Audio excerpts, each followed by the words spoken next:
ಸ್ವಾಮಿ sir KYC ಅಂದರೆ ಏನು, ಸಬ್ಸಿಡಿಗಳ ಬಗ್ಗೆ ಯಾವ ರೀತಿ ನಾವು ಕಟ್ಟಂಥದ್ದು, ಮತ್ತು ನಾವು ಬರೀ ಉಳಿತಾಯ ಒಂದು ಖಾತೆ ತೆರೆದುಬಿಟ್ರೆ ಬ್ಯಾಂಕಲ್ಲಿ ಅಯ್ಯೋ ನಾನು ಬ್ಯಾಂಕಲ್ಲಿ ಅಕೌಂಟ್ ಮಾಡಿಸಿದ್ದೀನಿ ತಡಿಯಪ್ಪ ಅಂತ ಹೇಳ್ಬಿಟ್ಟು ಸೈಲೆಂಟ್ ಆಗ್ಬಿಡ್ತಾನೆ.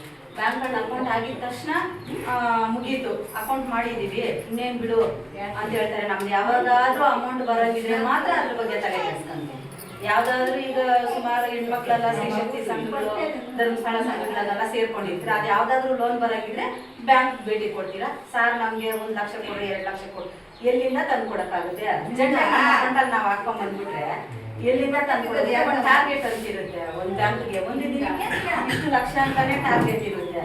ಅದಕ್ಕೆ ಯಾರ ಹೆಣ್ಮಕ್ಳು ನೋಡಿದ್ರೇನು ಅಯ್ಯೋ ಈ ಬ್ಯಾಂಕಲ್ಲಿ ಸಂಘದ ಕಾಸು ಕೊಡಲ್ಲ ಬರೀ ಇದೇ ಆಗೋಯ್ತು.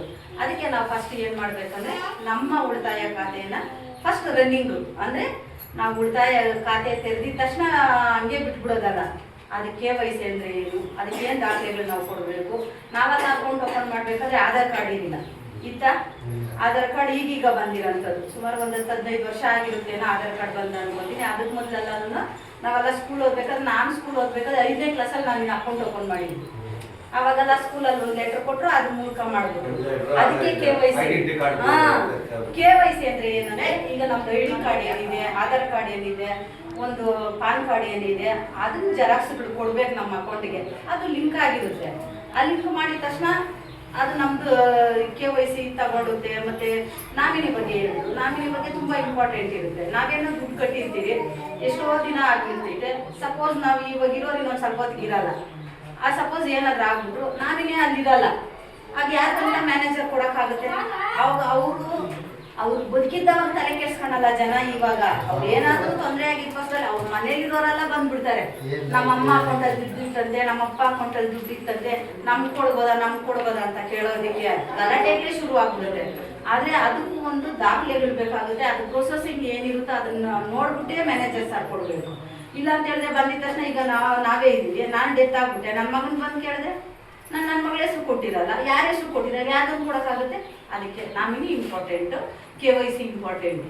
ಸಬ್ಸಿಡಿ ಏನು ಹೇಳಿದ್ರು ಇದು ತುಂಬಾ ಇಂಪಾರ್ಟೆಂಟು. ಈಗಿನ ಜನ್ರೇಷನ್ನಲ್ಲಿ ಈ ಸಬ್ಸಿಡಿಗಳನ್ನ ಏನಂತ ವರ್ಷಕ್ಕೊಂದ್ಸಾರಿ 20 ರೂಪಾಯಿ ಒಂದು 436 ಇದನ್ನು ನಾವು ಕಟ್ಟಿದ್ದೇ ಪಕ್ಷದಲ್ಲಿ ಏನಾದರೂ ಸಪೋಸ್ ಮಧ್ಯದಲ್ಲಿ ಏನಾದರೂ ನಾವು ತೊಂದರೆ ಆಗಿದ್ದ ಪಕ್ಷದಲ್ಲಿ ನಾವು ಯಾರ ಹೆಸರು ಕೊಟ್ಟಿದ್ರೆ ಅವ್ರಿಗೆ 4 ಲಕ್ಷ ಕ್ಲೈಮ್ ಆಗುತ್ತೆ. ಅಂದರೆ ನಮ್ಮ ಬುಕ್ಕಲ್ಲಿ ಅದು ಎಂಟ್ರಿ ಆಗಿರಬೇಕು ವರ್ಷ. ಈ ವರ್ಷ ನಾವು ಕಟ್ಬಿಟ್ಟಿದ್ದೀವಿ, ಈ ವರ್ಷ ನಾವು ಅದು ತಗೊಂಡ್ಬಿಟ್ಟಿದ್ದಾರೆ ಬ್ಯಾಂಕಿಂದ, ನೆಕ್ಸ್ಟ್ ವರ್ಷ ಬೇಡದು ಒಂದ್ಸಾರಿ ಆದ್ಮೇಲೆ ಮುಗೀತು, ಅದಲ್ಲ ಆ ವರ್ಷಕ್ಕೆ ಅದು ಹೋಯ್ತು. ನೆಕ್ಸ್ಟ್ ಇಯರ್ ಅದು ರಿನ್ಯೂವಲ್ ಹಾಕ್ಕೊಂಡು ಹೋಗ್ತಾ ಇರುತ್ತೆ ನಮ್ಮ ಬ್ಯಾಂಕಲ್ಲಿ, ನಮ್ಮ ಅಕೌಂಟಲ್ಲಿ ಅದು ತನಗೆ ಕಟ್ಟಾಗುತ್ತೆ. ಮತ್ತೆ ಇನ್ನ ಒಂದು ನಾವು ಬದುಕಿರೋ ಬದುಕೇನೆ ಒಂದು ಸಬ್ಸಿಡಿ ಹೇಳಿದ್ರು ಸಾರು, ಅದು ಏಜ್ ಮೇಲೆ ಡಿಪೆಂಡ್ ಆಗುತ್ತೆ. 18 ವರ್ಷ ಮೇಲೆ ಕೊಟ್ಟು 40 ವರ್ಷ ಒಳಗಿರೋಂಥವ್ರಿಗೆ. ನಮ್ಗೀಗ ನಮ್ಮದೇ ಸಪೋಸ್ ನಾನೇ ಒಂದು ಉದಾಹರಣೆ ಹೇಳ್ತೀನಿ, ನನಗೀಗ 30 ವರ್ಷಕ್ಕೆ ನಾನು 218 ರೂಪಾಯಿ ಕಟ್ಟಾಗ್ತಾ ಇದೆ. ಅಂದರೆ ನಾನು ಇನ್ನು 30 ವರ್ಷ ನಾನು ಅದು ಕಟ್ಟಬೇಕು. ನನ್ನ ಅಕೌಂಟಿಂದ 218 30 ವರ್ಷ ಕಟ್ಟಾಕೊಂಡು ಬರುತ್ತೆ. ಸಪೋಸ್ ಮಧ್ಯದಲ್ಲಿ ನಾನೇನಾದರೂ ಡೆತ್ ಆದರೆ ನಾನು ಯಾರ ಹೆಸರು ಕೊಟ್ಟಿದ್ದೀನಿ ಅವ್ರನ್ನ ಅದನ್ನು ಕಂಟಿನ್ಯೂ ಮಾಡಿಬಿಟ್ಟು ಮತ್ತೆ ನಾನು 1,000 ರೂಪಾಯಿ ಸಾಕಂತ ಹೇಳಿದ್ದೀನಿ. 1,000ದಿಂದ ಹಿಡಿದು 5,000ವರೆಗೂ ಆಪ್ಷನ್ ಇರುತ್ತೆ. ಅದು ನನಗೊಂದು 1,000 ಸಾಕಂತ ಹೇಳಿದ್ದೀನಿ. ಅದು ನಮ್ಮ ಯಜಮಾನ್ರು ತಗೋಬೋದು, ಅರ್ಥ ಮಾಡ್ಕೊಳ್ಳಿ. ನಾನು ಇಲ್ಲ, ನಮ್ಮ ಯಜಮಾನ್ರು ಇಲ್ಲ ಅಂದರೆ ನಮ್ಮ ಮಕ್ಕಳು ತಗೋಬೋದು.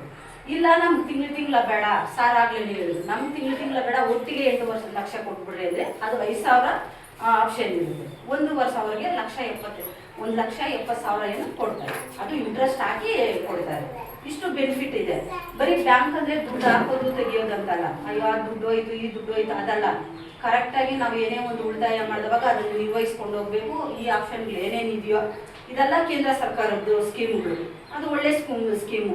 ಪ್ರೈವೇಟ್ ಅಲ್ಲ, LIC ಆದರೆ ಪ್ರೈವೇಟ್, ಅವ್ರು ತಗೊತಾರೆ, ಅವ್ರು ತಿಂದಾಕ್ಬಿಡ್ತಾರೆ, ಇವ್ರು ತಗೊಂಡು ಅದಕ್ಕೆಲ್ಲ ಬೇಕಾದ್ರೆ ಜನ ಕಟ್ತಾರೆ, ಬಟ್ ಇಂಥವ್ರು ಬರಲ್ಲ ಯಾರು.